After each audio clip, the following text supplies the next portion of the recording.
हमारी इस विस्तृत चर्चा में स्वागत है। आज हम हमारे पास जो विजुअल डॉक्यूमेंट्री के स्रोत हैं उन पर एक गहरी नजर डालने वाले हैं। हाँ, और आज का विषय बहुत ही प्रासंगिक है। बिल्कुल।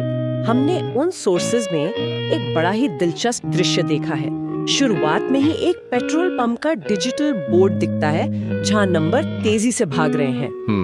और लोगों के चेहरों पर वो चिंता साफ दिखती है। जी, तो आज हमारा मिशन यही डिकोड करना है कि जब रूस यूक्रेन युद्ध के कारण अंतर्राष्ट्रीय तेल बाजार में इतनी उथल-पुथल मची थी, तब भारत में ईंधन की कीमतें दुनिया भर में सबसे कम कैसे बढ़ी। अगर हम उस वक्त के एनिमेटेड बार चार्ट वाले डेटा को देखें तो तस्वीर एकदम साफ हो जाती है। हाँ, वो चार्ट उसमें अमेरिका, यूरोप, जापान, सिंगापुर और यहाँ तक कि पाकिस्तान जैसे देशों के ग्राफ तो सीधे आसमान छू रहे थे। बिल्कुल, उन सब में कीमतों ने भारी उछाल दर्ज किया था। तो मैं यही सोच रही थी कि इसे एक ग्लोबल रोलर कोस्टर मान लेते हैं, जहाँ बड़े बड़े विकसित देश झटके खा रहे थे, वहाँ भारत का ग्राफ उस चार्ट में सबसे नीचे कैसे स्थिर रहा। देखो, पश्चिमी देशों की सबसे बड़ी मुश्किल ये थी कि उनका मॉडल काफी हद तक खुले बाजार की स्पॉट प्राइसिंग पर निर्भर करता है। अच्छा। हाँ, तो जैसे ही भू राजनीतिक तनाव से क्रूड की सप्लाई टूटी, उनके पंपों पर कीमतें तुरंत बढ़ गईं। मतलब उनका टैक्स स्ट्रक्चर सीधे ग्लोबल मार्केट से जुड़ा हुआ है। एकदम सही।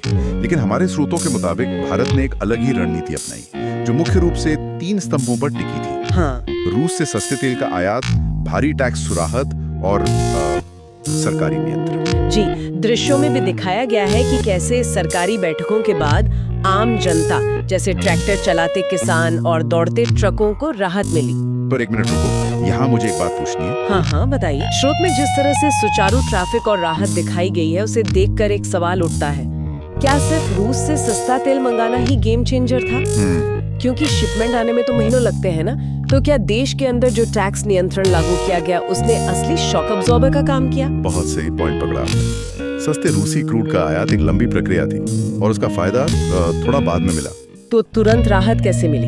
तुरंत असर करने वाला हथियार हमारी घरेलू टैक्स नीतियां ही थी। केंद्र सरकार ने पेट्रोल और डीजल पर एक्साइज ड्यूटी में भारी कटौती कर दी थी। ओहो, मतलब जब अंतर्राष्ट्रीय बाजार में कच्चा तेल महंगा हो रहा था, तब सरकार ने अपना मार्जिन कम कर दिया। बिल्कुल। तेल कंपनियों को ऊंचे दामों पर क्रूड खरीदने से जो घाटा हो रहा था, उसे सरकार ने टैक्स का हिस्सा कम करके बैलेंस कर दिया, ताकि आम आदमी की जेब तक वो महंगाई का झटका ना पहुंचे।